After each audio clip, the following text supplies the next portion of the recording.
Halo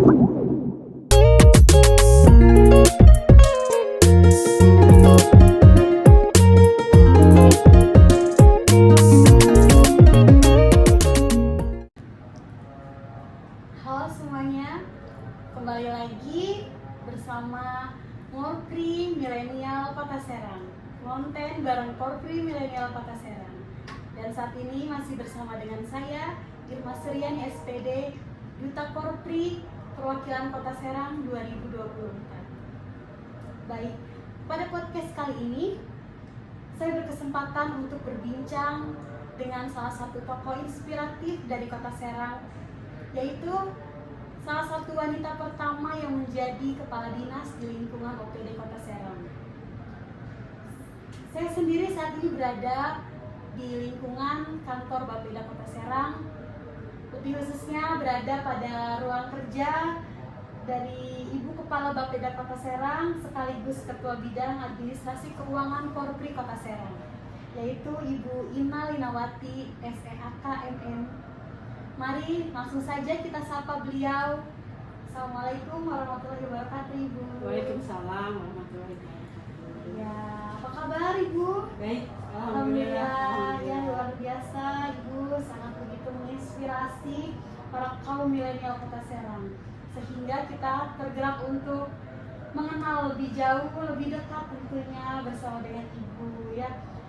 Sebelum masuk ke pertanyaan selanjutnya, bolehkah diceritakan Ibu sedikit tentang diri Ibu? Mungkin perkenalan kepada para korpri milenial di Kota Serang ya. Silakan Ibu.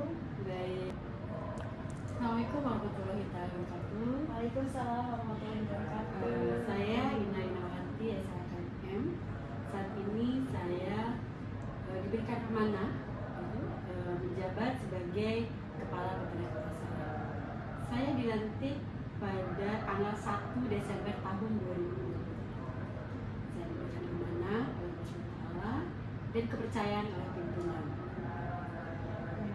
Sangat luar biasa ya Bu ya. Baru sedikit perkenalan saja sudah wah seperti itu ya.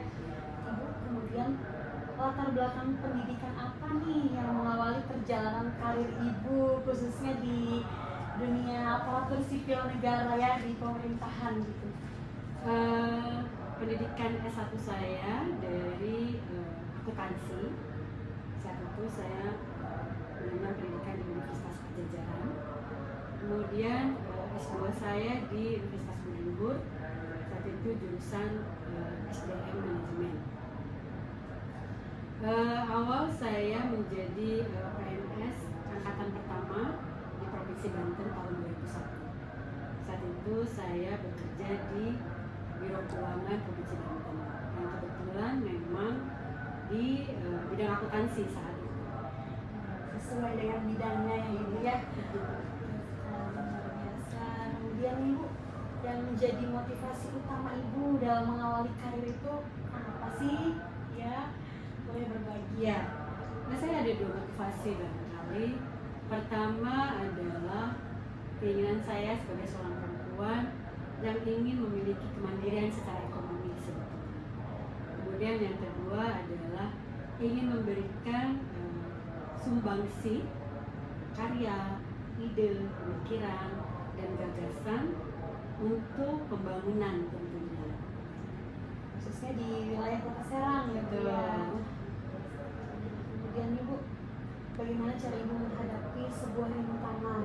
Karena tentunya dalam berkarir Ibu dari awal sampai hari ini luar biasa sudah mencapai puncak kesuksesan, terutama apalagi bagi kita kaum milenial ya Bu yang melihatnya wah luar biasa seperti itu. Pasti Ibu mendapatkan atau menemukan rintangan-rintangan. Dalam hal tersebut, dalam kondisi tersebut, giat-giat apa yang biasa Ibu lakukan dalam menghadapi rintangan tersebut? Di setiap perjalanan pasti selalu ada rintangan dan tantangan. Tapi tentunya rintangan dan tantangan ini harus kita hadapi, bukan untuk dihindari. Rintangan-tantangan ini untuk semakin membangkitkan barangkali suatu potensi yang kita miliki. Jadi memang diperlukan juga sebetulnya rintangan ya, karena karena rintangan ini semakin membuat kita dewasa dan bertumbuh tadi. Sehingga ada proses-proses pembelajaran di sana, bagaimana kita cara menghadapi rintangan dengan tentunya ada cara-cara tertentu lah begitu.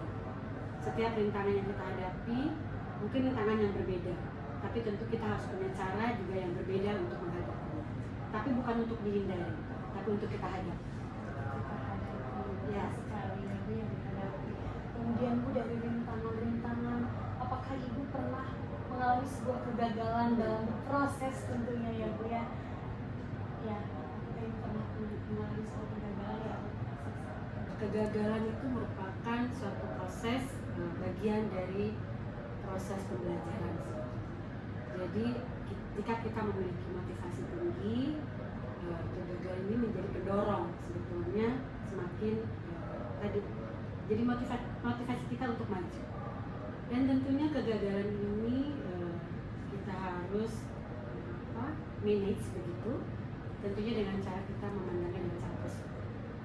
Kegagalan ini menjadi pemicu kita untuk lebih baik lagi ke depannya. Jadi ambillah pelajaran dari sebuah kegagalan.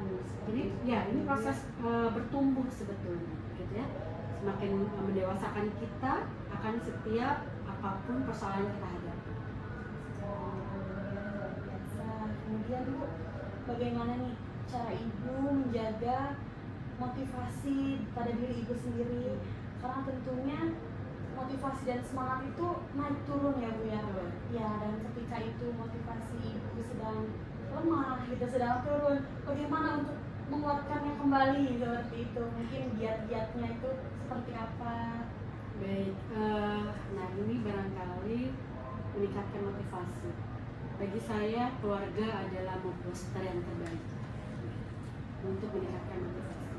Bagaimana dukungan dari umi saya, dari ibu saya, kemudian dari suami dan anak-anak pada saat saya lelah, pada saat saya mungkin pada titik terendah begitu, memberikan dukungan-dukungan, kemudian support begitu. Support sistem terbaik lah.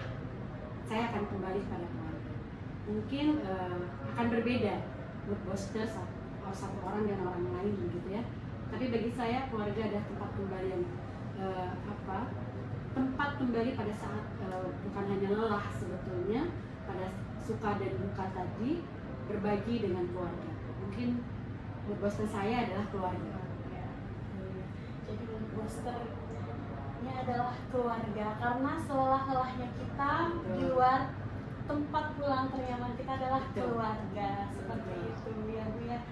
Nah Bu, kita kan sekarang sudah berada di era digital yang begitu perkembangannya sangat pesat Bu ya, di era modern seperti itu.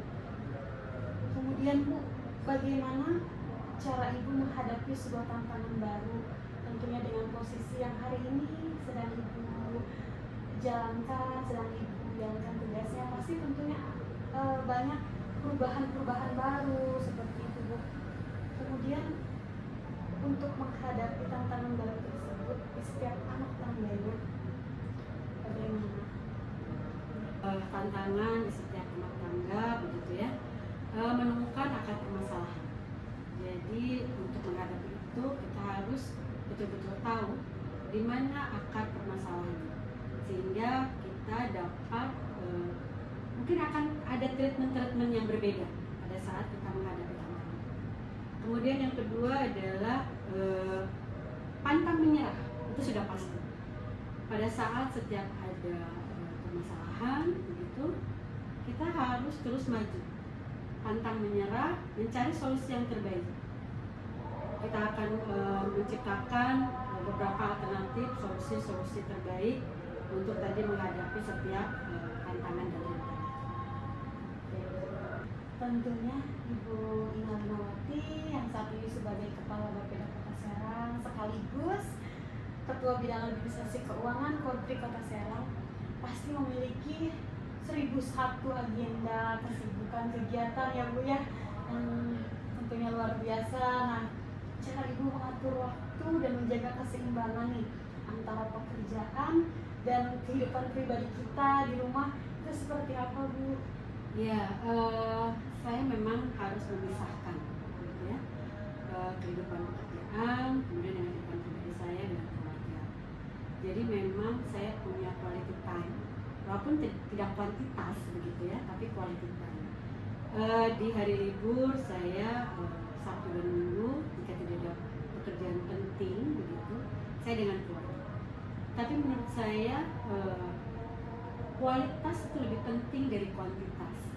Sehingga saya selalu meluangkan waktu 1 hari di selama 7 hari ini untuk keluarga, untuk suami dan anak-anak. Dan alhamdulillah karena ini pekerjaan ini saya geluti dari saya sebelum menikah. Suami sangat pengertian dan anak-anak juga sangat memahami kesibukan ibunya begitu. Tapi mereka tidak banyak menuntut, alhamdulillah, karena tadi saya punya waktu kualitas dengan anak-anak. Sebelum mereka tidur, kami ngobrol gitu ya. Kemudian saya menanyakan aktivitas anak-anak di sekolah.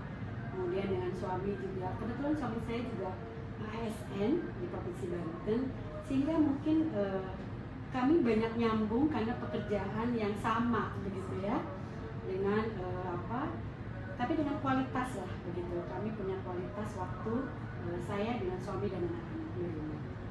Luar biasa. Jadi quality time. Betul. Dengan waktu yang berkualitas, kemudian memberikan tadi waktu khusus ya. Dalam 7 hari itu luangkanlah waktu 1 hari ya, minimal 1 hari dengan keluarga. Kemudian selalu berkomitmen tentunya ya, Betul. Ibu yang menjaga komunikasi dan selalu berkomitmen.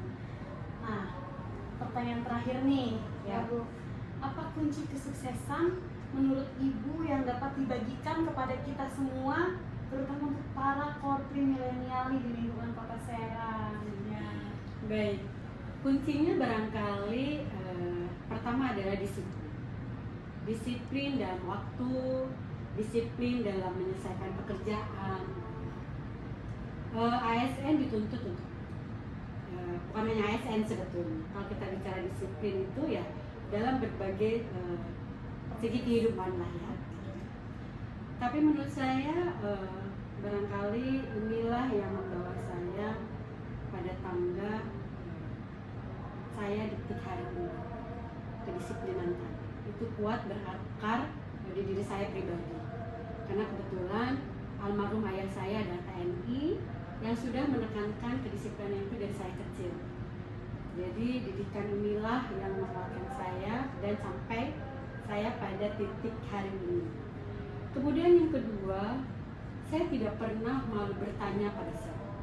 Dan saya tidak pernah malu menutupi kekurangan saya terkait dengan tadi kekurangtahuan saya terhadap pekerjaan. Saya selalu bertanya, baik itu kepada staf, begitu ya, bahkan pada teman-teman ASN sekalipun, jika memang mereka lebih tahu dari saya. Nah, inilah barangkali mungkin bisa saya bagi kepada teman-teman ASN milenial. Gitu. Kunci utama adalah di sini. Kemudian tidak malu bertanya, terus belajar, jangan pernah menyerah. Gitu. Kalau kita mau belajar dan tidak pantang menyerah, insya Allah barangkali apapun persoalan yang kita hadapi tentu akan kita dapat selesaikan dengan baik. Dan selalu ingat, Allah tidak akan pernah membebani pada seseorang melampaui dari kemampuannya, karena Allah akan memberikan solusi dari setiap permasalahan yang akan kita hadapi. Barangkali itu. Ya, luar biasa ya para kaum milenial khususnya di Kota Serang. Kunci daripada kesuksesan Ibu Ina Linawati adalah disiplin, pantang menyerah, kemudian tidak malu untuk bertanya. Seperti itu ya Ibu ya. Ya baik ya. Mari kita berkomitmen yang kuat untuk berkontribusi memajukan Kota Serang bersama, khususnya pada organisasi korpri ya Bu ya. Dan khusus untuk para ASN, jangan pernah kita lupakan pada undang-undang ASN kita, kemudian integrasikan kita dengan profesional. Ya, terima kasih Bu atas waktunya. sehat selalu. Semoga Allah selalu memberikan kemudahan Amin. setiap langkah dari tugas yang sedang kita laksanakan. Terima kasih. Sekian dari saya pada podcast kali ini. Assalamualaikum warahmatullahi wabarakatuh.